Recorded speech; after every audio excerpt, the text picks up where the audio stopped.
Belfast Banter, 6 years old, by Jeremy, owned by Fergal O'Neill's direct bloodstock and regularly ridden by Kevin Sexton, the winner of a bumper and 3 hurdle races. And who knows what may happen in the future. Peter, thanks for being with us today.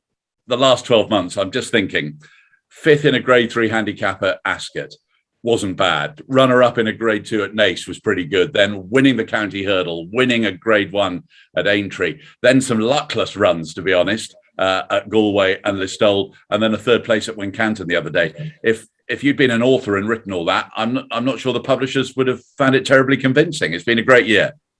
Yeah, look, it's been a great year with all our horses, but I suppose Belfast Banter, like to go and win in Cheltenham and then to back it up with Aintree has been unbelievable, you know. Well, to be honest, it was a very good performance by him, you know. I suppose to come back from Aintree and turn around in 3 weeks, come out with Cheltenham and turn around in 3 weeks and back it up in Aintree. Look, it was a very good achievement by him, and I think the Aintree as well. Like as I was saying, the fast run races suits him better, and like I think as the winter comes along and we're getting into these better races, I think you'll see a horse that's improving the whole time. And what's really striking about those 2 races from Cheltenham and Aintree is looking at the form and seeing the same horse, which is much spoken of at the moment. Admittedly, it was a hurdle race. They were hurdle races rather than chases, but 3rd time lucky. You've beaten that horse emphatically twice. Yeah, we beat him fair and square twice. And look, I suppose we were, myself and Fergal, we were speaking about would we chance to go on over fences this year with him. And we decided we wouldn't. We'd stick to the hurdle route, you know. And that's what he's doing this time along. So our ideal plans, I suppose, with him is if you go to the fight in 5th and run a big race, he'd have a couple of entries then maybe in Cheltenham, you know, whether it be the champion hurdle or go back for the county hurdle, you know.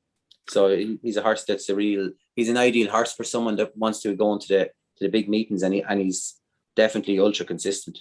And he's obviously he's a special horse for you and the family because he's done so well. But your wife rides him every day, I think, doesn't she? Or has ridden him every day. So he must be extra special. He is. Look, he's a pleasure to have around the yard. You know, he's a pet of a horse. Anyone that comes into the yard loves him, you know.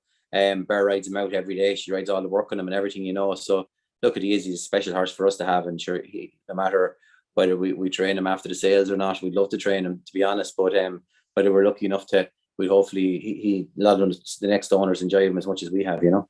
And when trainers talk about them being lovely horses and very gentle horses and all the nice descriptions that you use, can you just paint a picture of what he's like in the yard, just to give an idea? Yeah, he's just a real pleasant horse to be around. Like he's head out the door and he'll be always happy in himself, you know, and he's always the first one out the stable door wanting to go on and do his work. He's eager to get on and do things, you know. He's just a pleasure of a horse to have around and a great gentle horse, you know. And on the gallops, he does everything that you ask him? Yeah, does everything you want. He can travel, he can be a little bit keen at home, but no, he does everything you ask him. There's never an issue with him. Very genuine. He's been second in a point-to-point. Decent, very good second, very decent second in a point-to-point. Some people have even talked about flat racing as an option as well. He's done hurdling, basically, thus far. Where do you see the future? Because you've said he's not the biggest in the world, but he's got a big heart. So you anticipate, and he's obviously been second in a point-to-point.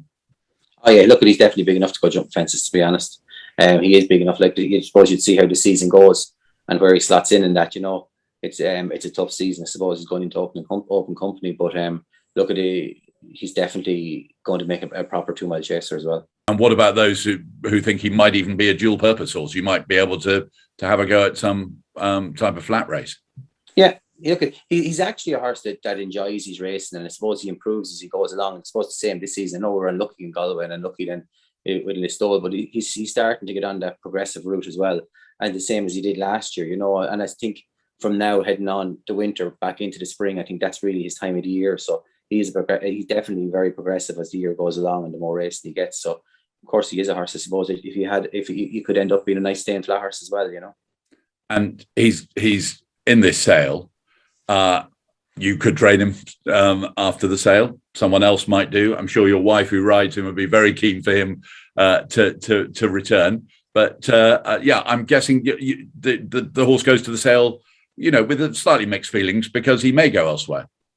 Of course, it would be mixed feelings, but look at it's Fergal's decision. He owns the horse to sell him. Look at I'd love to keep him, but look, we'd love to follow him too. You know, if he ended up going somewhere different, it'd be best of luck to everyone, and hopefully they go on and get as much fun as we have with him. But of course, it would be mixed feelings, definitely.